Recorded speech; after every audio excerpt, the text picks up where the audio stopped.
Right ఇక సైఫ్ అలీ ఖాన్ దాడి కేసులో నిందితుడు అరెస్ట్ అయ్యాడు. ఛత్తీస్గఢ్ లోని దుర్గ్ లో రైల్వే పోలీసులు నిందితుడిని గుర్తించి అదుపులోకి తీసుకున్నారు. జ్ఞానేశ్వరి ఎక్స్ప్రెస్ లో నిందితుడు ప్రయాణిస్తుండగా వీడియో కాల్ ద్వారా ధృవీకరించుకొని అరెస్టు చేశారు.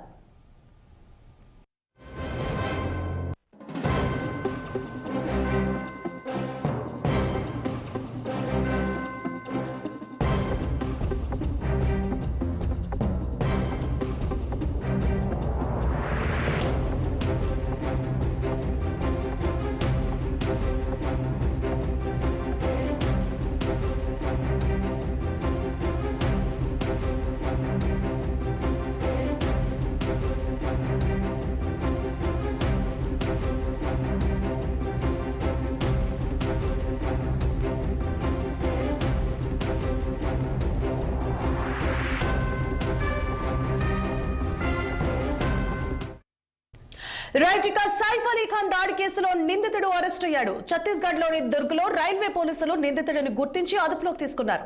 జ్ఞానేశ్వరి ఎక్స్ప్రెస్ లో నిందితుడు ప్రయాణిస్తుండగా వీడియో కాల్ ద్వారా ధృవీకరించుకొని అరెస్టు చేసినట్లుగా తెలుస్తోంది. ఇదే అంశానికి సంబంధించి మరింత సమాచారాన్ని మా ప్రతినిధి అశోక్ అందిస్తారు. అశోక్, బాలీవుడ్ నటుడు సైఫ్ అలీ ఖాన్ దాడికి పాల్పడ్డ అసలైన నిందితుడిని ముంబై పోలీసులు అరెస్ట్ చేశారు.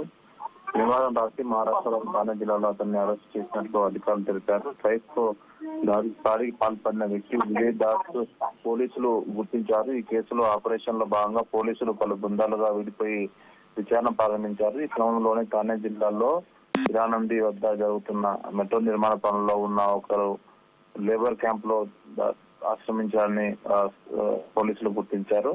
సో అతన్ని పశ్చిమ బెంగాల్ నివాసిగా ఆయనను గుర్తించారు.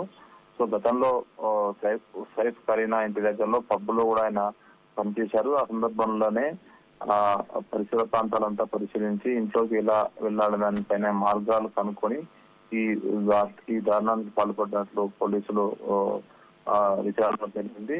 అదేవిధంగా ఆ లోపలికి వెళ్లే సమయంలో సిసి ఫుటేజ్ లో కూడా క్రైమ్ బ్రాంచ్ వర్గాలు క్షుణ్ణంగా తగ్గించాయి.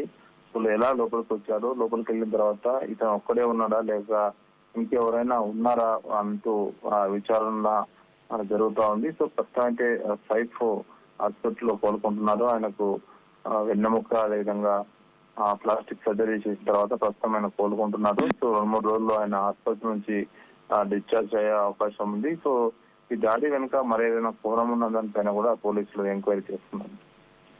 Right, thank you for the updates.